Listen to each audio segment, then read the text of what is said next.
Hey, how you doing? Vinny the Axe here. Today we're going to go over part one of my Warmoth build. I figured let me start this video before I started completing the project and see if I can document this as I go on through the build process. I'm not going to do a lengthy video of the full time of me putting it all together and then putting it in fast motion or all that. There's plenty of videos of that out there. But I wanted to talk to you about some of the insights I had into putting this project together.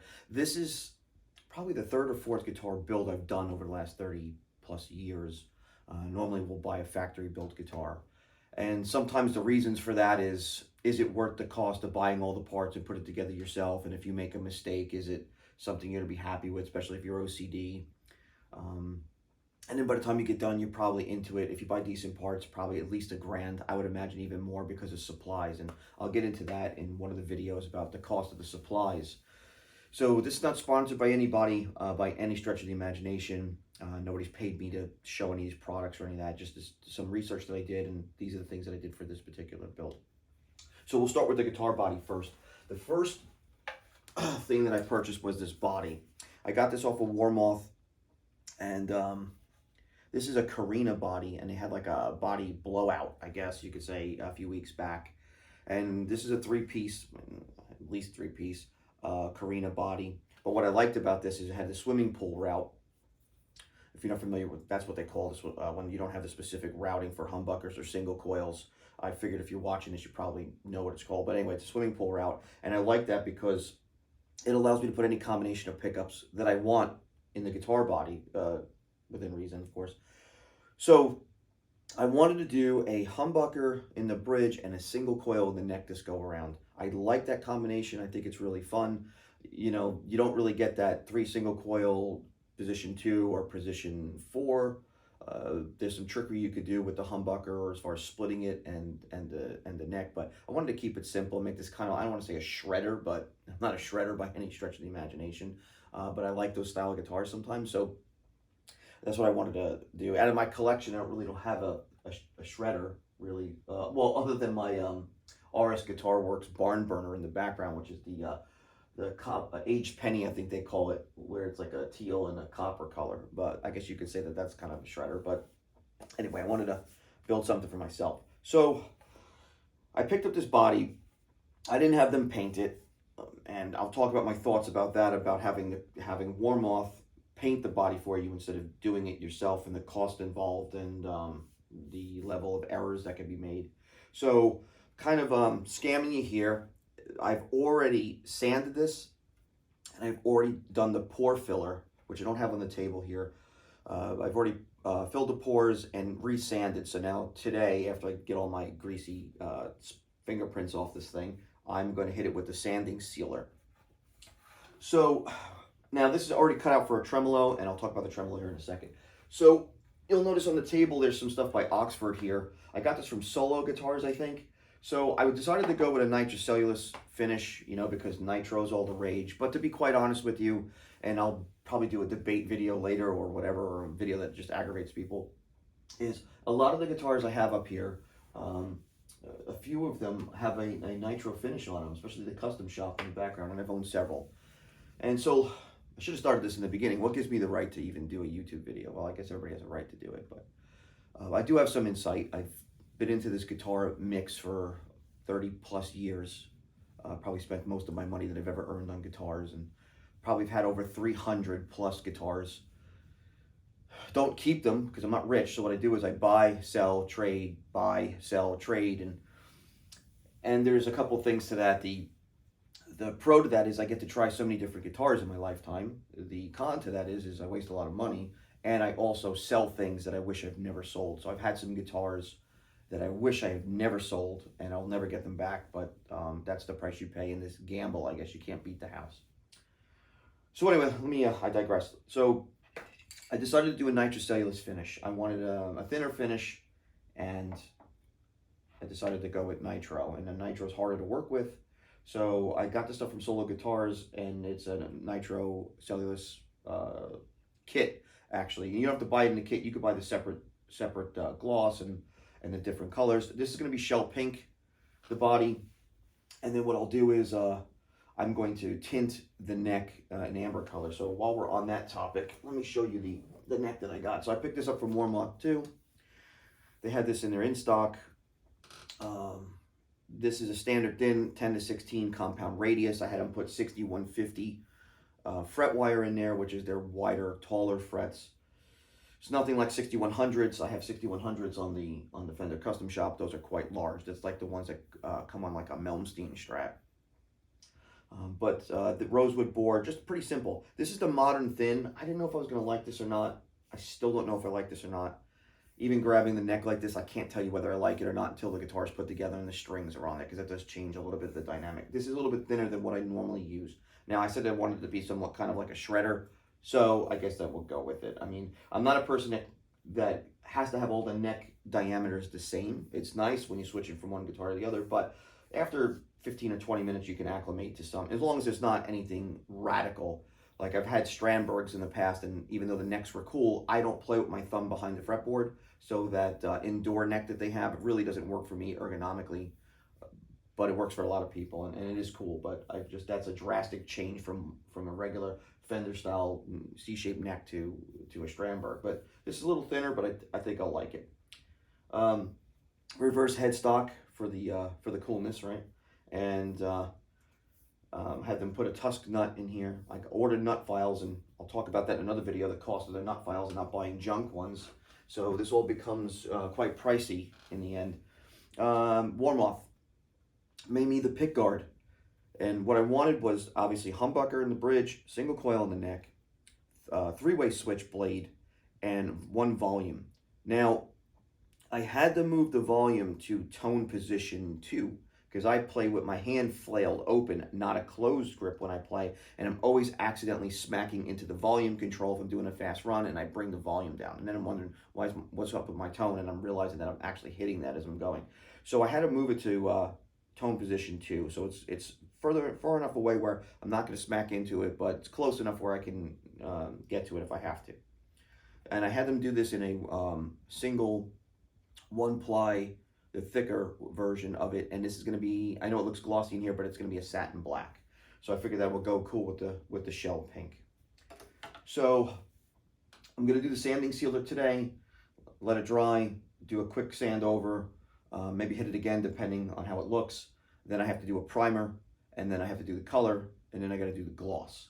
And then the same thing with the neck. The neck I'm going to do the tinting and then the gloss. So that brings me, before I jump here, pickups. So I bought a 1/4 pound pickup for the neck position. I've heard some videos of it, and I mean, what I can hear on YouTube, it sounds pretty cool. So I'm going with the 1/4 pound on that. Hip shot locking tuners that are staggered, so I don't need a string tree. So these are mistakes that I've made in the past where I've had to put string trees in and all this other stuff, and I don't want to say it's a mistake, but I'm trying to do a modern meets vintage kind of thing and not work so hard at dealing with certain idiosyncrasies of a guitar that I know can cause problems or issues in the past or whatever. So no need for a string tree. I hope with the staggered tuning keys, as they go down, they go lower, kind of like Fender has their sets do that now. Some of their sets do that. Tremolo. The body has a 6-screw tremolo for vintage. So what I did was I ordered a Vega Trem. And while I'm at this, I just want to key into this stick. So I know you can get a 1x2 and drill it into the body. I don't have a 1x2. So I follow these guys on Driftwood guitars. Is it Driftwood? Yeah, Driftwood. They're up in the Panhandle, close to kind of where I'm at in Florida. And they make a painting stick that is made and cut out for the neck pocket, and you just screw it on, and it's ergonomically better to hold on to. Even though I'm going to have a hook system, I can get to positions here and spray a lot better than holding onto a 1x2. Those guys are super nice, and the communication was very good with them, and they sent this out. I mean, it cost me some coin, but if I plan to do this again, at least I have this thing, and it'll probably last a long time. So I think it was like $30. I know you're probably gonna, in the comments, gonna be like, are you mental buying a wood stick for $30? And the answer would be probably yeah. But anyway, well, I'll let you know how that works out. Anyway, back to the 6-screw tremolo. So I bought a Vega Trem to go in the 6-screw tremolo position. I've seen a bunch of videos on that thing, and it looks like it really stays in tune extremely well. I've got my 6-screw tremolos to stay in tune, but they won't stay in tune if you're really aggressive with them. And not that I am aggressive, but I wanted, like I said, I wanted this to be a little bit of a shredder, and I wanted something that's a little bit tune stable, I guess you could say. So anyway, so I went with a Vega trem, and I'm going to mount it in right out of the gate. So instead of it being an upgrade for an existing guitar, I'm right out of the chute, I'm going to do that. Now here's something I'm going to caution you about, and I don't know if this is exactly true or not, but I've seen this in the past. And so there is a bar that mounts here for the Vega trem, and the screws that come with the Vega trem are 1 1/4 inch, I think. And it looks like to me in my calculations here, with the bar mounted and the screw seated all the way through, it looks like about 1/16 of an inch of the screw is going to come through here and break through the wood.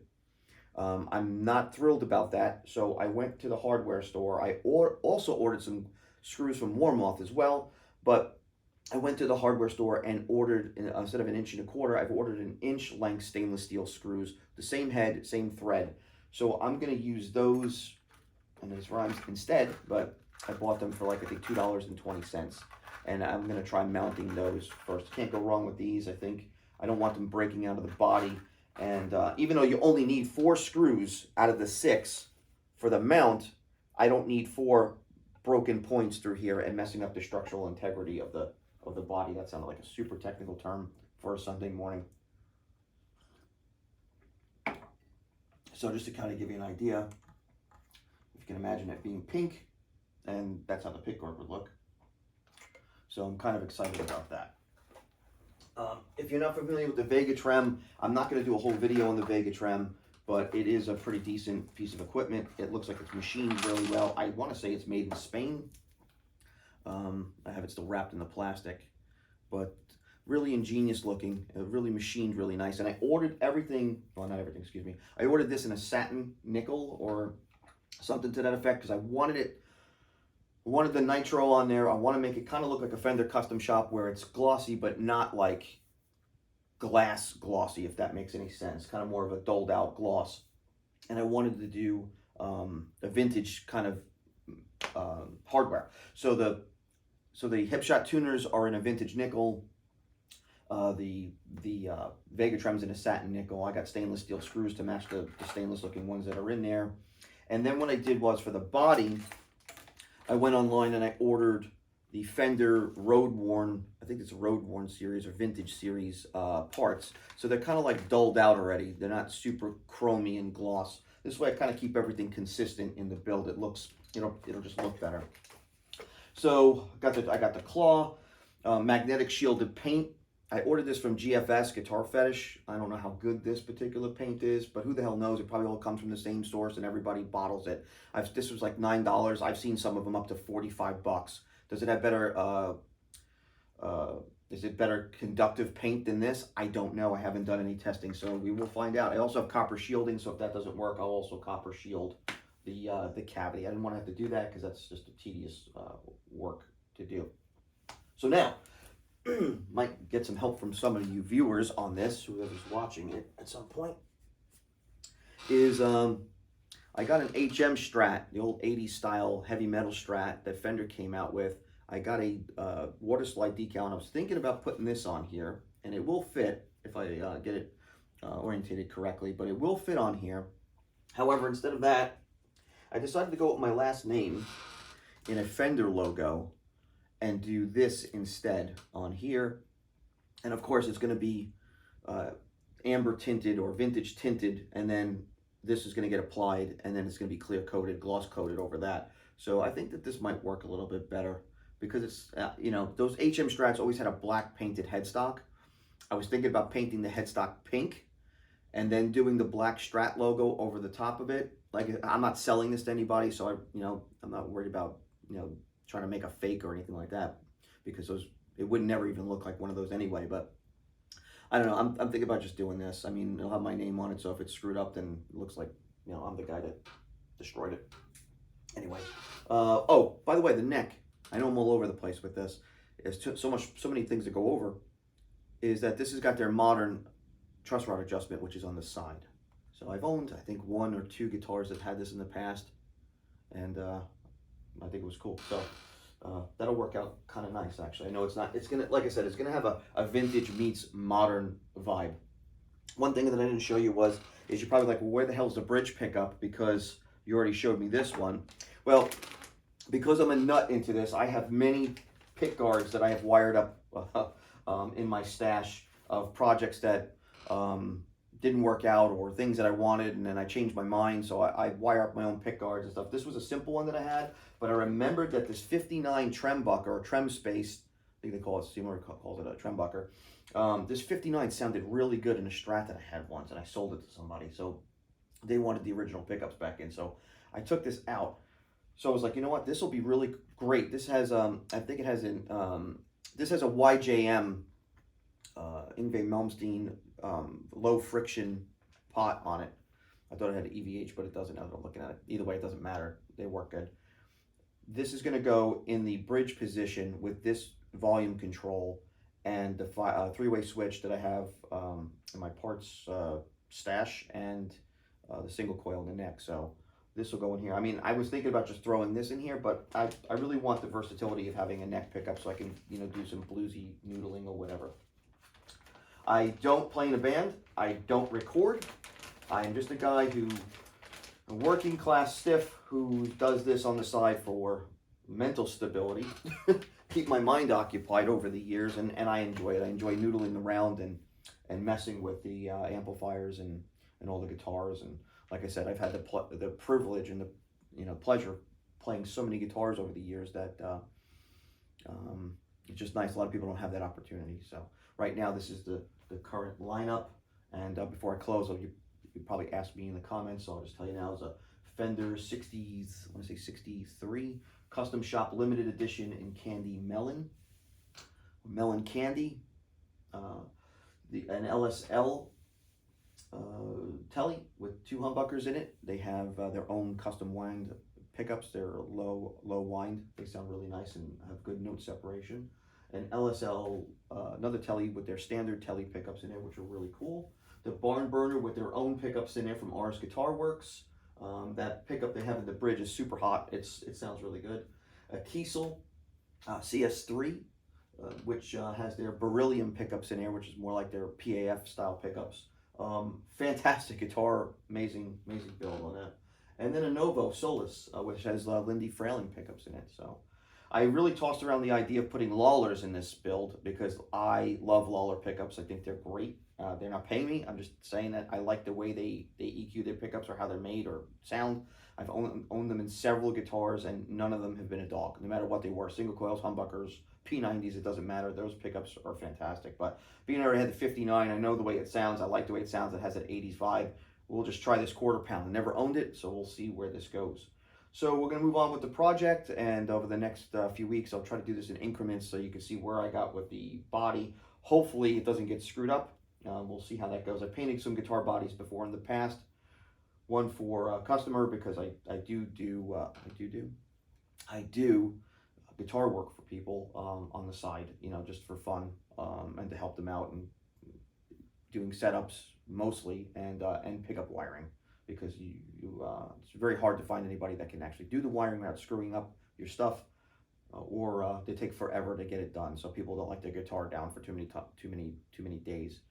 So I learned all this stuff over the last 30 years to do it myself. So anyway, if you have any questions, hit me up in the comments. Subscribe, because I really haven't done anything with this channel. I just decided to revamp this. I had this idea of, you know, I'm doing this guitar build. Let's see where this goes. I know this was a lot of talking. I am Italian. My name is Vinny, and I talk a whole hell of a lot. So that's pretty much, you're going to see a lot of that on here. I'm not a guitar virtuoso.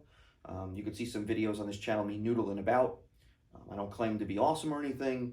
I just have some knowledge of some things that I'm just going to try to share with everybody else. And then I'm going to give you my thoughts as I go through this. I don't want to totally pull the wind out of anybody's sails, but I started doing the math calculations of the money expenditure on this without trying to go too cheap. And that's the thing, you start off trying to go cheap, and you know, you don't want to wind up with something that's inferior or not what you want. So when you start spending the money on things, if thought process of how it's going to work, it starts to add up. So, and I'll talk about that in another video. But anyway, thanks for watching. Please subscribe. and hopefully I can build this channel into something over the next couple of years. We'll see. Like I said, I'm a working class diff. I work all the time, and so I can only do these videos here or there. I'm going to try to be more constant with it, to put out more content, and try to put out stuff that's actually informative. So anyway, this is Vinny the Axe signing off. I appreciate it. Happy Sunday to you, and we'll see you next time.